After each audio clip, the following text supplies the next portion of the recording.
Olá, no episódio de hoje a gente vai conversar com o Chico Soares sobre alfabetização. O Chico Soares, que é professor emérito da UFMG, conselheiro do Conselho Nacional de Educação, foi relator da Base Nacional Comum Curricular, presidente do INEP, uma pessoa assim, estou com muito prazer conversar com você, Chico, aqui, esse tema que é tão importante que é a alfabetização. Eu sempre lembro do Chico em relação à alfabetização porque ele foi a pessoa que mais conversou comigo sobre a importância desse tema, né? Então, Chico, um prazer conversar com você aqui. O prazer é meu.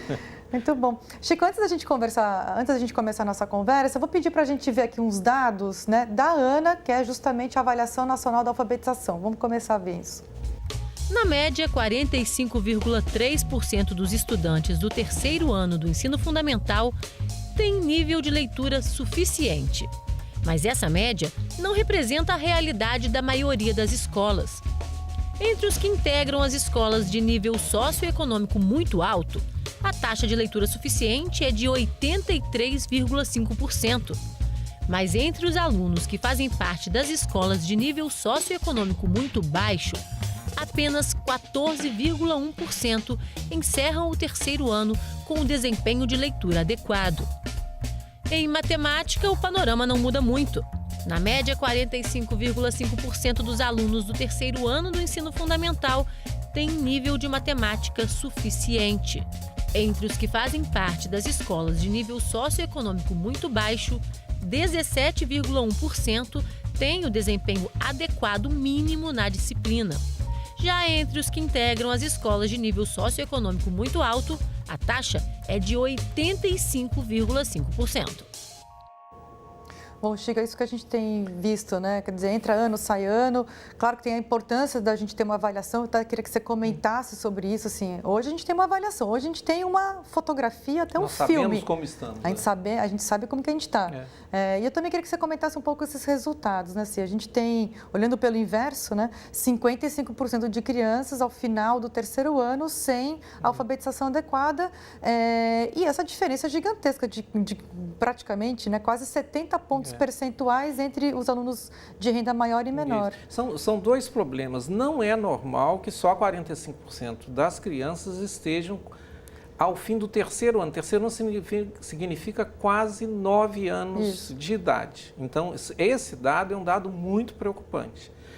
Mas o outro dado, no fundo, ele quase que esclarece isso. O Brasil está acostumado com poucos serem aprender o que precisam para a vida. Então, quando a gente vê aquela enorme diferença entre os pobres e os menos pobres, porque ali nós estamos falando basicamente de escola pública, essa é uma realidade que tem que ser vencida. Toda criança aprende, toda criança precisa ir na escola. Então, esses dados, eles precisam ser levados a sério através de políticas, e são políticas sociais, são políticas escolares e também dos detalhes específicos da alfabetização nas escolas. Mas é muito importante que a gente tenha esse quadro. Eu só queria chamar a atenção de que o 45%, ele é baixo porque nós estamos também incluindo não só a leitura, mas também a escrita, o que em outros levantamentos não está incluído. Sim, mas essa é a realidade que nós temos que mudar. E como você estava no INEP, né? Quando a ANA foi criada e tudo mais. Conta um pouquinho como que foi essa experiência de criar uma avaliação. Eu sei que foi, inclusive, polêmica, né? Muita gente ali no início, não pode avaliar criança, são muito pequenos, não vão entender. Conta um pouco como que foi esse processo. Primeiro, o INEP já tinha uma grande experiência de fazer as avaliações no 5º e no 9º ano. E isso já estava basicamente aceito. Nós estávamos, entretanto, num momento onde o INEP fazia um esforço de tornar as avaliações mais relevantes pedagogicamente. Porque, Priscila, a avaliação ela tem duas dimensões que são complementares. Ela tem a dimensão pedagógica, claro, mas ela tem uma dimensão ética, que é verificar se o direito à educação, que é direito de aprender, foi ou não foi atendido. Então, quando a ANA começou, essa ideia da utilidade e do direito, elas estavam estabelecidas.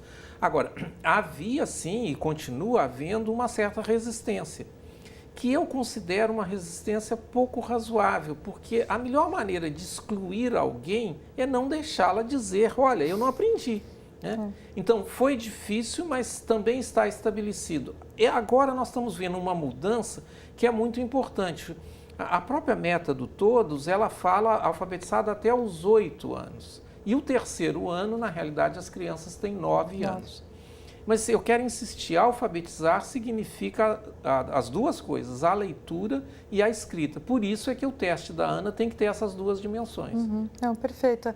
E agora, só fazer essa avaliação de larga escala, que a gente acaba sabendo do resultado muito tarde, assim, a gente sabe que ela tem uma função. Conta um pouco a diferença entre a função dessas avaliações de larga escala, que são de acompanhamento das redes e tudo mais, e a avaliação que ela é mais formativa, que a gente também precisa fazer isso nas escolas, principalmente na alfabetização, e aquele trabalho que você fez muito fortemente no INEP, que é das devolutivas das avaliações, porque sempre a gente encontra professores, Chico, a gente vai nas escolas, conversa com os professores, sempre tem essa dúvida, olha, mas eu não sei por que serve, a gente recebe esse resultado muito tarde, eu não estou conseguindo ver a utilidade das avaliações ali na escola. Então, conta um pouco a diferença dessas avaliações. É claro, mas eu gostaria de insistir da importância do país ter uma avaliação que informe a cidadania onde que nós estamos. Quer dizer, essa é uma importância. No entanto, nós não podemos justificar a avaliação sem um impacto pedagógico. Os níveis são importantes, você vê que ali na síntese, nós estamos falando em diferentes níveis. Cada um desses níveis tem uma tradução pedagógica. Eu entendo que há muito o que fazer. Nós fizemos algum esforço, mas há muito o que fazer para o professor, a família, o gestor, diante de uma criança que está abaixo do básico, abaixo do esperado, ele saiba primeiro o que ela já sabe. Toda criança sabe alguma coisa. Mas se você está abaixo do básico, há muito que você não sabe. Ou seja, há uma descrição pedagógica de quais objetivos de aprendizagem a criança alcançou. Aí é a ligação importante. Se a criança não alcançou um objetivo de aprendizagem, tem que ter uma intervenção pedagógica. Ou seja, a escola tem que saber o que fazer diante desse tipo de situação. Então, nós estamos aí em estágios diferentes. Há lugares onde a gente sabe e é feito, é implementado, e há outros que as crianças não têm essa chance de estar numa escola onde elas são atendidas a partir das dificuldades que elas têm. E com esse olhar individualizado, né? Assim, para cada aluno saber exatamente que nível que ele está para poder ter a intervenção correta para aquele momento, né? Claro, esse é o papel da escola, o papel da professora, exatamente. O papel do professor, porque o aluno ele tem direito de ser avaliado para que ele possa superar. Então, a Ana, ela traz essa discussão. Eu queria, Priscila, só chamar a atenção que a gente precisa identificar a criança que não aprendeu quanto mais cedo possível for. Porque aí ela tem direito de receber uma nova oportunidade e caminhar. Né? É ao contrário do que a gente está pensando agora. A avaliação para uma criança tem que ser a favor dela, né? e não de outra maneira. Então, nós caminhamos. Né? Agora, os números nos mostram que nós temos muito que caminhar. E mais, que nós temos que apertar o passo. Deixa eu insistir que a diferença entre grupos sociais, ela está grande demais. É enorme. 70 pontos percentuais é muita coisa. É muita coisa. Na realidade, a desigualdade, que é estrutural no país, é um dos grandes empecilhos para a qualidade. Porque eu tenho tanta gente que aprendeu tão pouco que você acaba puxando o sistema desnecessariamente para baixo. Nós precisamos dizer que todo mundo aprende e que, nesse instante, os excluídos precisam receber a atenção mais adequada. Como que foi a tua reflexão como relator, né, de toda a base, né? Mas esse que é um período que eu sei que é muito caro a você, assim, como que foi a tua reflexão? E depois a gente fala de métodos. Não, claro. Primeiro deixar claro que o processo, quando o projeto chegou no CNE, você tem toda a razão que nós nos sentimos num momento de responsabilidade histórica. O processo teve centenas de mudanças, o projeto que chegou do MEC, do Ministério da Educação, do MEC, mas nessa parte ele foi particularmente mexido. Quem olhar a versão que chegou no CNE e a versão que foi aprovada vai verificar muitas mudanças. A base ela é imperfeita, mas ela tem uma função fantástica no Brasil, que ela nos cria um padrão que nos atende o suficiente para poder caminhar. No caso da alfabetização, ela consagrou o que já está em todos os lugares do mundo. Olha, a alfabetização tem duas dimensões. Ela tem a dimensão da decodificação e ela tem a dimensão da compreensão da língua. Essas duas dimensões juntas fazem a compreensão leitora.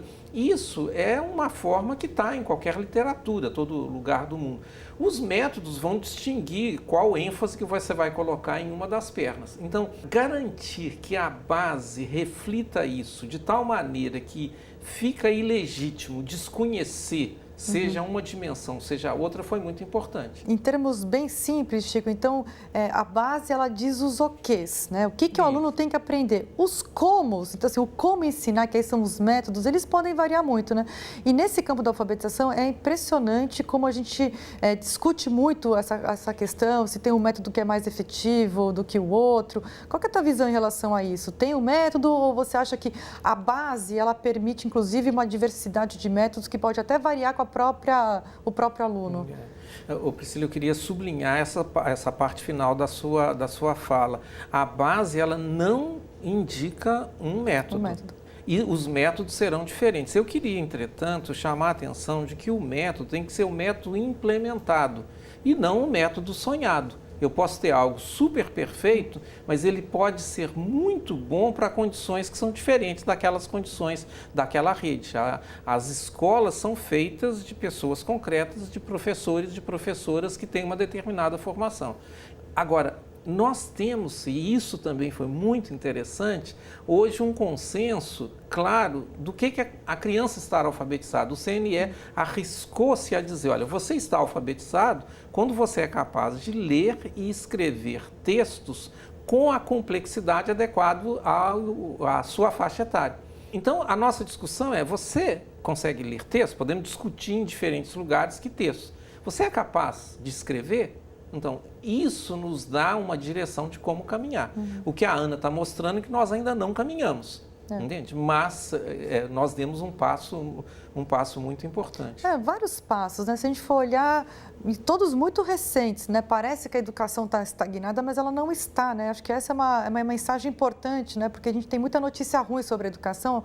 Acho que é bom a gente dizer que a gente teve a ANA, né? A Avaliação Nacional da Alfabetização, a Base Nacional Comum Curricular, e a gente agora tem exemplos em larga escala de estados inteiros, como o Ceará, que conseguem fazer um trabalho muito bom para a alfabetização, com baixa desigualdade educacional, fazendo um trabalho para que as crianças mais pobres cheguem em patamares mais altos. Então, você é otimista, Chico? Você acha que com esses 3 pilares aí a gente já consegue ficar um pouco mais otimista? Primeiro, de novo, concordando com você, a importância da gente não achar que está tudo muito ruim. Né? Há 50 anos atrás, 50% dos brasileiros ou mais eram analfabetos. Quer dizer, nós diminuímos drasticamente. Existem analfabetos? Sim, existem analfabetos, mas houve uma melhoria muito grande. Recentemente, muitas crianças não tinham acesso à escola. Quer dizer, hoje nós temos o acesso praticamente universalizado. Então, há melhorias, agora há desafios. Então, e isso é importante que a gente tem que enfrentar esses desafios. Como você acabou de comentar, nós estamos criando determinados consensos que nos permitirão desenhar políticas públicas. Que bom. Então, quando a gente olha estados, o Ceará, que é muito festejado, o Ceará colocou incentivos de ICMS para quem está atendendo melhor as crianças. Então, é a economia dialogando com a educação. Né? Não, isso é muito animador, né? Chico, olha, já passou aqui o nosso tempo, infelizmente. Muito obrigada por essa conversa. E vocês assistem esse episódio sobre alfabetização e os demais da série do Entrevista lá no Futura Play. Conto com vocês lá e até a próxima.